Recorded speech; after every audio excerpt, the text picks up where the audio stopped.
நேயர்களே, இன்றைய நிகழ்ச்சியில் சுவிசேஷகர் சுசி பிரபாகரதாஸ் அவர்கள் 1 சாமுவேல் புஸ்தகத்திலிருந்து ஒரு வேத ஆய்வை நடத்த உள்ளார்.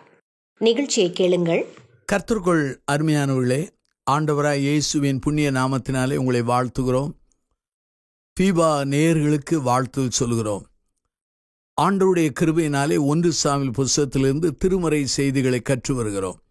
பரிசுத்த ஆவியானுடைய துணையை கொண்டு திருமறை வெளிச்சத்திலே நாம் கற்றுக்கொள்ள ஆவியானவர் உதவி செய்வாராக. இந்த நிகழ்ச்சிக்காக ஜெபியுங்கள். அநேகரை கேட்கும்படி உங்களை தூண்டும்படி அன்போடு வேண்டுகிறோம். அருமையானவர்களே, 1 சாமுவேல் புஸ்தகம் 8ஆம் அதிகாரம் 1-22 வாக்கியங்களை கற்றுக்கொள்ளப் போகிறோம். இந்த பகுதிக்கு நான் வைத்த ஒரு தலைப்பு என்னவென்றால் ஜெபந்தான். ஜெபத்தை குறித்து ஒரு வார்த்தை சொல்கிறேன். Be careful what you ask. நீ ஆண்டவரிடத்தில் எதை கேட்கிறாயோ அதை கேட்கிறதை குறித்து ஜாக்கிரதையாயிரு. ஜெபம் என்பது ஒரு வல்லமையான ஆயுதம். ஆனால் அந்த ஜெபத்தை சரியாக செய்ய அழைக்கப்படுகிறோம். ஆயுதமானது நல்ல ஆயுதம்தான். ஆனால் தவறான மக்களிடத்திலே அல்லது தவறான நேரத்திலே அது கையாளப்படும் போது அந்த ஆயுதம் நல்ல காரியங்களுக்கு அல்ல, தவறான காரியங்களுக்கு பயன்படக்கூடிய அந்த நிலையை நாம் கண்டு கொள்ளுகிறோம். ஆகவே ஜெபம் என்பது நம்முடைய வாழ்க்கையின் முக்கியமான ஒரு காரியமாகும். கிறிஸ்தவ வாழ்க்கையிலே ஜெபம் என்பது மிக முக்கியமானது. வேதாமத்திலே ஆதியாமத்திலிருந்து நீங்கள் வாசிப்பீர்கள் என்றால் ஜெபம் பண்ணுங்கள். ஜெபத்தை குறித்து ஏராளமான திருமறை செய்திகளை, திருமறை வசனங்களை நாம் கற்றுக்கொள்ள முடிகிறது. ஆண்டவராலே பயன்படுத்தப்படுகிற மனிதர்கள் ஜெப மனிதர்கள்தான். ஆண்டவருடைய திருச்சபையானது வளருகிறது என்றால் அதற்கு காரணம் ஜெபிக்கிற மக்களால் தான். ஆகவே ஜெபிக்கிற மக்களால் தான் தேசம் மாறுகிறது, மனிதர்கள் மாறுகிறார்கள். 1 சாமுவேல் 8ஆம் அதிகாரம் மிக முக்கியமான ஒரு அதிகாரம். இது ஒரு மாற்றத்தின் அதிகாரம் என்று சொல்லலாம். என்ன மாற்றம் என்றால், அப்போஸ்தலர் 9ஆம் அதிகாரத்திலே சவுலின் மாற்றத்தை குறித்த அதிகாரமாக காணப்படுகிறது. அருமையானவர்களே, இந்த இடத்திலே நியாயாதிபதிகளாக இருந்த அந்த அனுபவத்திலிருந்து ராஜாக்களின் அந்த ஆளுகைக்கு நேராக அது மாறுகிற ஒரு சூழ்நிலை அங்கு விவரிக்கப்பட்டிருக்கிறது. அருமையானவர்களே, நம்முடைய ஆண்டவர் தான் ஜனங்களை ஆளுகிறவர். இஸ்ரவேல் மக்களை ஆளுகிறவர் கர்த்தர் தான். அவரே நியாயாதிபதியாக, ராஜாவாக, நியாய பிரமாணியராக அவர் காணப்படுகிறார். பிரசங்கின் புஸ்தகம் 5ஆம் அதிகாரம் 2 வாசித்து பாருங்கள். தேவ சமூகத்தில் நீ துணிகரமாய் உன் வாயினால் பேசாமலும் மனம் பதறி ஒரு வார்த்தையும் சொல்லாமலும் இரு. தேவன் வானத்தில் இருக்கிறார், நீ பூமியில் இருக்கிறார். ஆதலால் உன் வார்த்தைகள் சுருக்கமாயிருப்பதாக. இங்கே ஜெபிக்கக்கூடாது என்று வசனம் சொல்லவில்லை. ஜெபிக்கும்போது உன் வார்த்தைகள் எவ்வளவு ஞானமாய் பயன்படுத்தப்பட வேண்டும் என்பதை குறித்து சொல்லப்படுகிறது. ஜெபம் பண்ணும்போது நம்முடைய வாழ்க்கையிலே பிரேயர் வித் ரெவரன்ஸ், அதாவது பயபக்தியோடு செய்யப்பட வேண்டும். கர்த்தர் ஜெபத்துக்கு பதில் தருகிறார். இது மறுக்கப்படாத உண்மையாகும். ஜெபத்துக்கு 3 விதமான பதில்கள் உண்டு. ஆம் என்பது ஒரு பதில், இல்லை என்பது ஒரு பதில், பொறுத்திரு என்கிற ஒரு பதில் ஆகும். ஆண்டவர் எந்த பதிலை கொடுத்தாலும் ஒரு முதிர்ச்சி நிறைந்த ஒரு கிறிஸ்தவன் அந்த பதிலை ஏற்றுக்கொள்வார். ஆனால் ஆரம்பகால விசுவாசிகள் ஆம் என்கிற பதிலே அவர்கள் விரும்புவார்கள். அருமையான என் சகோதர சகோதரிகளே, நம்முடைய ஜீவியத்தை நாம் சிந்திக்க அழைக்கப்படுகிறோம். ஆகவே ஜெபம் பண்ணும் பொழுது நாம் மிகுந்த பயபக்தியோடு ஜெபிக்க அழைக்கப்படுகிறோம். இன்றைக்கு ஜெபத்தை குறித்து சில காரியங்களை சொல்கிறேன். 1 சாமுவேல் 8ஆம் அதிகாரத்தை நீங்கள் எடுத்து வாசிக்கும் பொழுது இஸ்ரவேல் மக்கள் வந்து கேட்கிறார்கள், எங்களுக்கு ஒரு ராஜா வேண்டும். இதுதான் இஸ்ரவேல் மக்களுடைய ஒரு ஏகோபித்த ஒரு ஜெப குறிப்பாகும். ஜெபம் பண்ணும் பொழுது நாம் எந்த ஒரு ஜெபத்தையும் தேவ சித்தத்தின் அடிப்படையிலே செய்ய வேண்டும். இதை 1 சாமுவேல் புஸ்தகம் 8ஆம் அதிகாரம் 1-9 வாக்கியங்களை வாசித்து பாருங்கள். Consider God's will in this matter என்று சொல்லலாம். எந்த ஒரு காரியத்தை நாம் ஜெபித்தாலும் தேவ சித்தத்தை அடிப்படையாக வைத்து நாம் ஜெபிக்க வேண்டும். நம்முடைய சுய சித்தத்தின் அடிப்படையில் அல்ல. ஆண்டவருடைய வசனம் என்ன சொல்கிறது என்கிற அந்த அடிப்படையிலே நாம் ஜெபிக்க வேண்டும். நம்மை சுற்றிலுள்ள மக்களை காட்டிலும் நானும் நீங்கள் வித்தியாசமாக வாழ அழைக்கப்பட்டிருக்கிறோம். ஆண்டவருடைய பிள்ளைகள் என்றாலே உலகத்தின் மக்கள் அல்ல. ஆண்டவருடைய மக்கள் வேறு பிரித்தெடுக்கப்பட்ட மக்கள் என்பதை புரிந்து கொள்ள வேண்டும். 1 சாமுவேல் 8:5 பாருங்கள். ஆகையால் சகல ஜாதிகளுக்கு இருக்கிறபடி எங்களை நியாயம் விசாரிக்க ஒரு ராஜாவை ஏற்படுத்தும் என்று சாமுவேலிடத்திலே மக்கள் கேட்கிறார்கள்.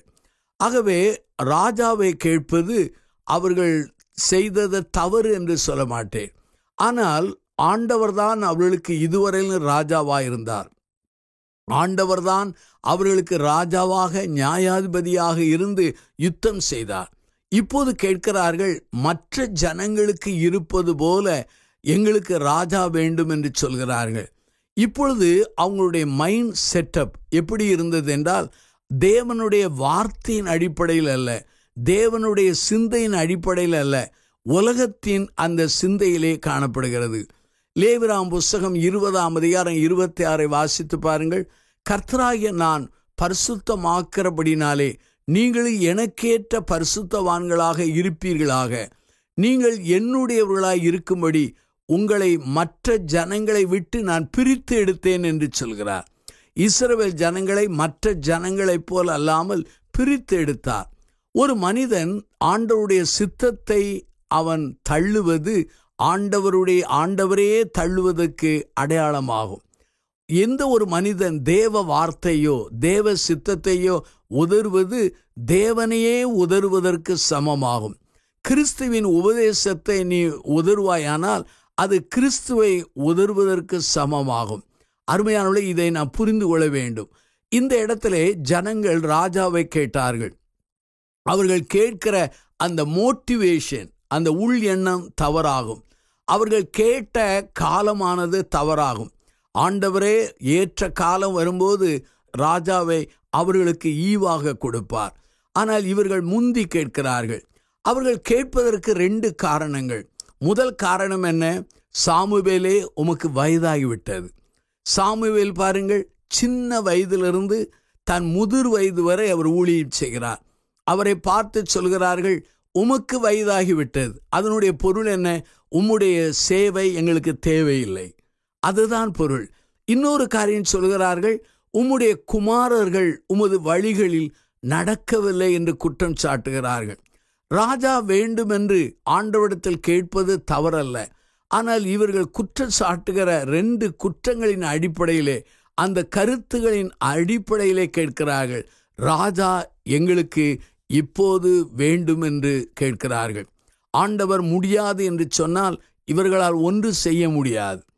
ஆண்டவர் தர முடியாது என்று சொன்னால் இவர்களால் ஒன்றும் செய்ய முடியாது. ஆனால் இந்த 1 சாமுவேல் 8 வாசித்தால் ஆண்டவர் அவளுக்கு ராஜாவை தருவதாக வாக்கு கொடுக்கிறார்.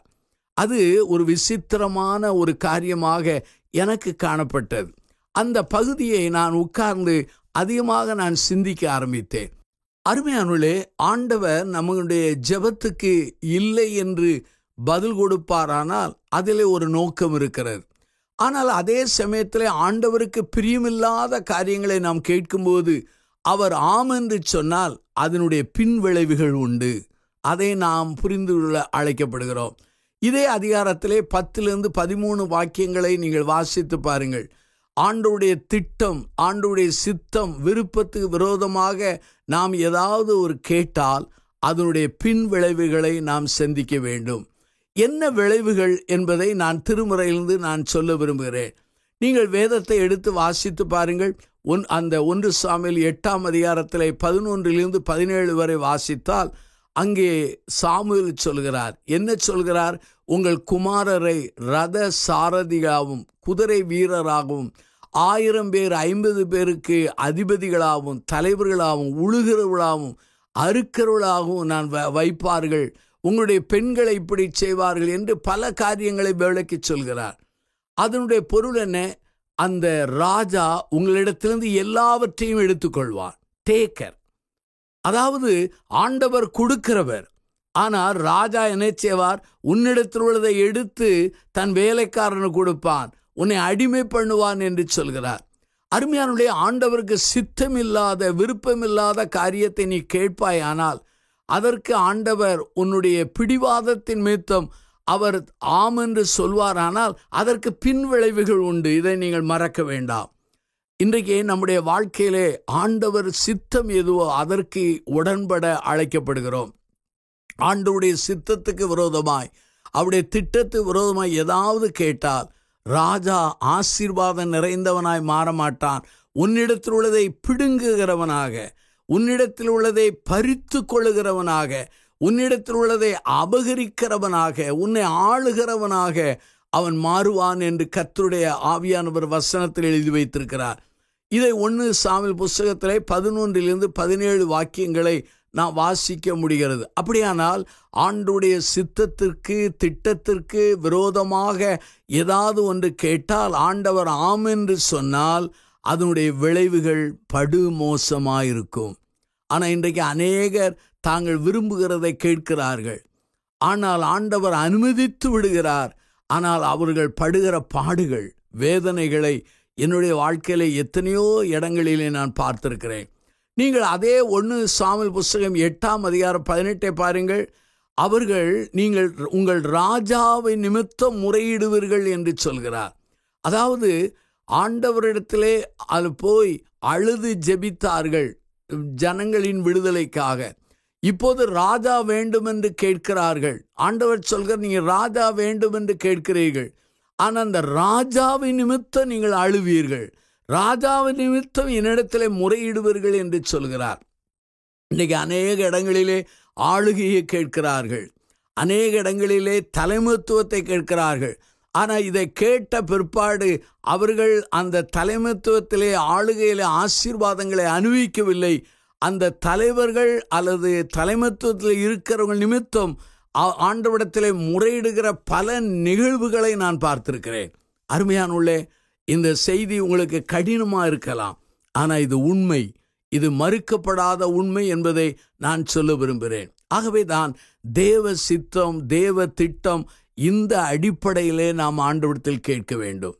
என்னுடைய பிரார்த்தனை அதுதான். ஆண்டவரே, உங்கள் சித்தமில்லாத இடத்துக்கு போகக்கூடாது, சித்தமில்லாத இடத்தில் தங்கக்கூடாது, சித்தமில்லாத திருப்பணி எனக்கு வேண்டாம் என்று 100க்கு 100% அவருடைய திரு சித்தத்துக்கு நான் ஒப்படைப்பேன்.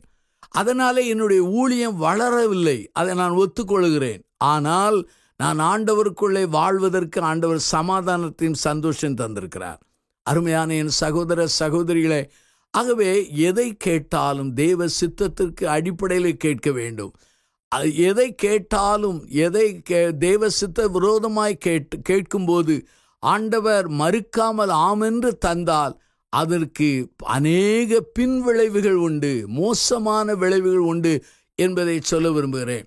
அப்பொழுது சாமுவேல் ஆண்டவரிடத்தில் சொல்கிறான். அந்த ராஜா கேட்டது சாமுவேலுக்கு விசனமாக இருந்தது. கர்த்தர் சொல்கிறார், சாமுவேலே, இஸ்ரவேல் ஜனங்கள் என்னை எப்படி தள்ளினார்களோ அதே போல அவர்கள் உன்னை தள்ளுகிறார்கள், உன்னை அல்ல என்னை தள்ளுகிறார்கள் என்று சொல்கிறார். அப்படியானால் ராஜாவை கேட்பது தேவ ஊழியனான சாமுவேலுக்கும் உகந்ததல்ல, அதே சமயத்தில் யாருக்கு உகந்ததல்ல, ஆண்டவருக்கு உகந்ததல்ல என்பதை புரிந்து கொள்ள வேண்டும். இந்த 1 சாமுவேல் 8ஆம் அதிகாரம் 19 நீங்கள் 22 வாக்கியங்களை நீங்கள் வாசித்தால் 19 இவ்வளவு ராஜாவை நீங்கள் கேட்பதினாலே வருகிற மாற்றங்கள், அதன் நடைமுறைகள், அதனுடைய சட்டங்கள், திட்டங்களை எல்லாம் சாமுவேல் சொன்ன பிற்பாடும் அவர்கள் கடின உள்ளத்தோடு மறுபடியுமாக ராஜாவை கேட்கிறார்கள். இதிலே இஸ்ரவேல் ஜனங்களுடைய கடின தன்மையை அங்கு நாம் காண முடிகிறது. அருமையானுள்ளே, வேத வசனத்தின் அடிப்படையிலே இங்கே கடின தன்மையை பார்க்க முடிகிறது. இன்றைக்கு அநேக ஆண்டவருடைய வசனத்தை கேட்டும், அநேக ஊழியர்களுடைய ஆலோசனையை கேட்டும், ஆவியானுடைய ஒத்தாசையின் அடிப்படையில் உணர்த்தி வைக்கப்பட்டும் அநேகர் துணிந்து கடினப்படுகிறதை இந்த நாட்களில் நாம் பார்க்க முடிகிறது. நீதிமொழியின் புஸ்தகம் 29ஆம் அதிகாரம் 1 பாருங்கள். அடிக்கடி கடிந்து கொள்ளப்பட்டு தன் பிடரியை கடினப்படுத்துகிறவன் சடுதியில் சகாயம் என்று நாசமடைவான் என்று வேதவசனம் சொல்கிறது. ஆகவே கடினப்படுத்துகிற அந்த உள்ளங்கள் நமக்குள்ளே உருவாகாதபடி நாம் ஜெபிக்க வேண்டும். கடினத்தின் தன்மை கீழ்ப்படியாத தன்மையாகும். கடினத்தின் தன்மையும் கீழ்ப்படியாத தன்மையினாலும் விளைவுகள் பல உண்டு என்று சொல்லி வேதத்திலே வாசிக்க முடிகிறது. அருமையானவர்களே, இதே இஸ்ரவேல் ஜனங்கள் பிற்பாடு அவர்கள் தேவ சமூகத்திலே அழுகிறார்கள். எங்கள் பாவத்தோடு இன்னொரு பாவமாக இந்த ராஜாவை கேட்டதை நாங்கள் கூட்டிக் கொண்டோமே என்று சொல்கிறார். எவ்வளவு பரிதாபம் பாருங்கள். காடைகளை ஜனங்கள் கேட்டார்கள், கர்த்தர் கொடுத்தார். ஆனால் காடைகள் வாயில் இருக்கும்போதே கர்த்தர் அவர்களை அடித்தார் என்று வேதவசனம் வருகிறது. அருமையானவர்களே, நம்முடைய வாழ்க்கையிலே மிகுந்த ஜாக்கிரதையாக காணப்பட வேண்டும். நம்முடைய வாழ்க்கையிலே ஆண்டவர் வசனத்துக்கு விரோதமாய், அவருடைய சித்தத்துக்கு விரோதமாய் ஏதாவது நம்மிடத்திலே நம்முடைய வாழ்க்கையில் அவரிடத்தில் கேட்டால் ஆம் என்று சொன்னால் அதனாலே பின்விளைவுகள் உண்டு என்று சொன்னேன். இன்னொன்று என்ன தெரியுமா? அது அந்த காரியங்கள் நம்முடைய வாழ்க்கையிலே சீர்திருத்தத்திற்கு, டிசிப்ளினுக்கு வழியாக காட்டுகிறது என்பதை நாம் அறிந்து கொள்ள அழைக்கப்படுகிறோம். சங்கீத புஸ்தகம் 106 சங்கீதத்திலே 14-15 எடுத்து வாசித்து பாருங்கள். அப்பொழுது அவர்கள் கேட்டதை அவர்களுக்கு கொடுத்தார், ஆத்துமாக்களிலோ இளைப்பை அனுப்பினார்.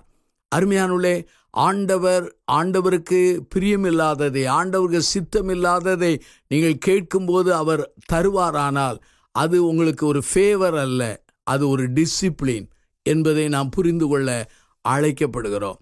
ஆகவே நம்முடைய வாழ்க்கையிலே சில காரியங்களை நாம் கற்றுக்கொண்டோம். ஆண்டவரிடத்திலே இவர்கள் ராஜாவை கேட்டார்கள். ஆண்டவருக்கு அது பிடித்தமில்லை.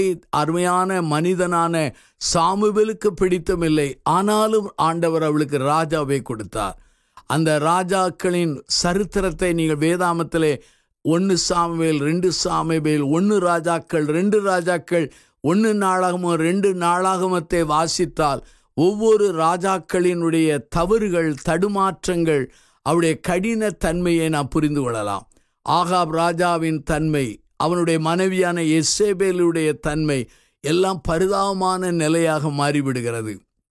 அருமையானவர்களே, நாம் ஆண்டவரிடத்திலே ஜெபிக்கும் பொழுது மிகுந்த ஜாக்கிரதையோடு கேட்க அழைக்கப்படுகிறோம். இனி நம்முடைய ஜெபத்திற்கு சரியான வழிகாட்டுகள் சில காரியங்களை நான் சொல்லி பிரார்த்திக்க விரும்புகிறேன். முதல் காரியம் என்னவென்று சொன்னால், நாம் ஆண்டவர் சமூகத்திலே நம்மை தாழ்த்த வேண்டும். தேவ சமூகத்திலே நம்மை தாழ்த்த அழைக்கப்படுகிற 1 பேதுரு புஸ்தகம் 5 வாசித்து பாருங்கள். கர்த்தருக்கு முன்பாக தாழ்மைப்பட வேண்டும். தாழ்மையை வஸ்திரம் போல நாம் அணிந்து கொள்ள அழைக்கப்படுகிறோம். பெருமை உள்ளவர்களுக்கு ஆண்டவர் எதிர்த்து நிற்கிறார். தாழ்மை உள்ளவர்களுக்கோ அவர் கிருபை அளிக்கிறார். அவர் மகா பெரியவர். அவருக்கு முன்பாக நம்மை வெறுமையாக்கி, நம்மை தரைமட்டுமாய் தாழ்த்தி, அபாத்திர தன்மையை புரிந்து கொண்டு அவரிடத்தில் நம்மை ஒப்புவித்து தாழ்மையாய் ஜெபிக்க அழைக்கப்படுகிறோம். 2 பேர் தேவாலயத்துக்கு சென்றார்கள். ஒருவன் ஆயக்காரன், பரிசேயன். பரிசேயன் என்றால் பக்திக்குரியவன் என்கிற அந்த வடிவத்தை பெற்றவன். ஆயக்காரனோ பாவி என்று கருதப்பட்டவன். பரிசேயன் சொல்கிறான், வாரத்திலே 2 நாள் உபவாசிக்கிறேன், ஒழுங்காக தசமம் கொடுக்கிறேன், இதோ பின்னாலே நிற்கிற ஆயக்காரனை போல இராததினாலே நான் உம்மை தோத்திரிக்கிறேன், உபவாசிக்கிறேன் என்றெல்லாம் சொன்னான். அவன் ஆண்டவரிடத்தில் வரும்போது ஆண்டவருடைய வல்லமையை குறித்து, அவருடைய கிருபையை குறித்து, அவருடைய ஆளுகை குறித்தெல்லாம் அவன் ஜெபிக்கவில்லை. தன்னுடைய நற்கிரியைகளை வைத்தே அவன் ஜெபித்தான். அது மாத்திரமல்ல, தன்னை பிறரோடு ஒப்பிட்டு வைத்து அவன் ஜெபிக்க ஆரம்பித்தான். வேதவசனம் சொல்கிறது, பரிசேயன் எப்படி வந்தானோ அப்படியே சென்றான். ஆயக்காரனோ வானத்து ஏறெடுத்து பார்க்க துணியாமல், தேவனே பாவியாகிய என்மேல் கிருபையாயிரும் என்றான். அவன் நீதிமானாக்கப்பட்டவனாக சென்றான் என்று வேதவசனம் சொல்கிறது. ஆகவே தாழ்மை உள்ளவன் உயர்த்தப்படுவான். தன்னை உயர்த்துகிறவன் தாழ்மைப்படுவான். 2 விதமான தாழ்மை இருக்கிறது. வெளிப்படையான தாழ்மை, உள்ளான மெய்யான தாழ்மை. அநேகர் தாழ்மை போல நடிக்கிறார்கள். அது ஒரு மாய்மாலம். உண்மையான தாழ்மைக்கு நல்ல அடையாளம் நம்முடைய ஆண்டவராகிய இயேசுவானவர். அவர் தாழ்மையாக சிலுவையின் மரணம் பரியந்தம் தன்னை தாழ்த்தினார் என்று வேதவசனம் சொல்கிறது. ஆகவே ஜெபத்திற்கு முதல் காரியம் என்ன? நாம் தாழ்மையோடு அவர் சித்தத்துக்கும் திட்டத்துக்கும் ஒப்பு கொடுக்க வேண்டும். இரண்டாவதாக மத்தேயு 6:33 படி தேவனுடைய ராஜ்யத்தின் நீதியும் முதல் இடம் வைத்து நாம் தேட வேண்டும். அதாவது ஆண்டவருடைய சித்தத்தை நாம் தேட வேண்டும். ஆண்டவருடைய சித்தத்தை தேடுவதற்கு வழி என்ன? அங்கே இங்கே என்று ஊழியரிடத்தில் செல்லலாமா என்று பலர் கேட்கலாம். ஆனால் நான் முதலாவது சொல்கிறேன், உங்கள் கைகளிலே எழுதப்பட்ட வேதவசம் இருக்கிறது. அதை ஒழுங்கு கிரமமாக நீங்கள் வாசிப்பீர்கள் என்றால், ஜெப சிந்தையோடு வாசிப்பீர்கள் என்றால், ஆண்டவரே எனக்கு உம்முடைய சித்தத்தை திட்டத்தை இந்த புஸ்தகத்தின் வசனத்தின் மூலமாய் காண்பியும் என்று விண்ணப்பிப்பீர்கள் என்றால், பரிசுத்த ஆவியானவராகிய கர்த்தர் நம்மோடு பேசுவார். வாரன் வெஸ்பி என்கிற ஒரு பக்தன் இப்படி சொல்கிறார், நான் எப்போதெல்லாம் வேதத்தை திறப்பேனோ அப்போதெல்லாம் ஆண்டவர் தன் வாயை திறக்கிறார் என்று. எவ்வளவு உண்மை பாருங்கள்.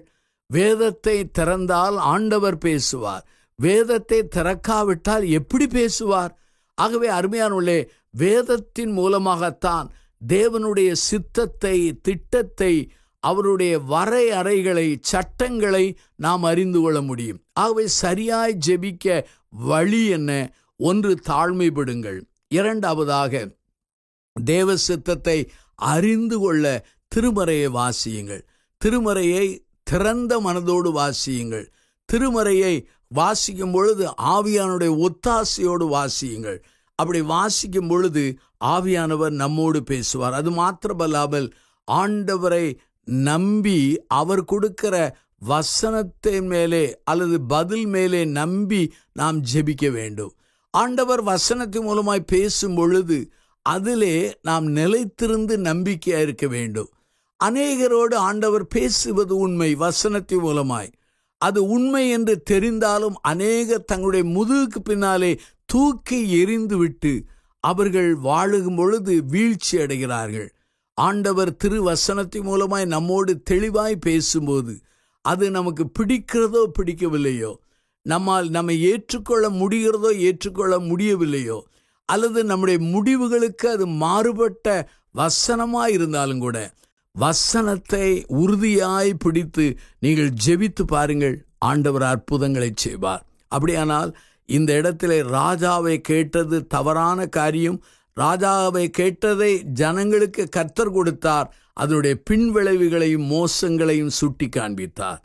நாம் ஆண்டவரத்தில் கேட்கும்போது ஜாக்கிரதையோடு திருமறையின் அடிப்படையிலே திருச்சித்தத்தின் அடிப்படையிலே கேட்போம். கண்களை மூடி நாம் ஜெபிப்போமா? அன்பின் பிதாவே, இந்த நல்ல நாளுக்காக நாங்கள் நன்றி சொல்கிறோம். பல சமயங்களிலே மதியினமான முட்டாள்தனமான ஜெபங்களை எல்லாம் நாங்களும் செய்திருக்கிறோம். எங்களை மன்னியும். உம்முடைய ஜெபத்தை திருமறையின் அடிப்படையிலே திருச்சித்தத்தின் அடிப்படையிலே ஆவியானவர் கொடுக்கிற வெளிச்சத்தின் அடிப்படையிலே கேட்க எங்கள் உதவி செய்யும். நாங்கள் விரும்புகிறதை நாங்கள் பெற்றுக்கொண்டு பின்விளைவுகளை அனுபவிக்காதபடி தேவ திரு சித்தத்துக்கு ஒப்படைத்து வாழ பலந்தாரும். செய்தியை கேட்ட மக்களை ஆசீர்வதியும். இயேசுவின் நாமத்தில் ஜெபிக்கிறோம் பிதாவே, ஆமென். நேயர்களே, இன்றைய நிகழ்ச்சியில் சுவிசேஷகர் சுசி பிரபாகரதாஸ் அவர்கள் நிகழ்த்திய வேத ஆய்வை கேட்டீர்கள். இதன் தொடர்ச்சியை அடுத்த நிகழ்ச்சியில் கேட்க தவறாதீர்கள்.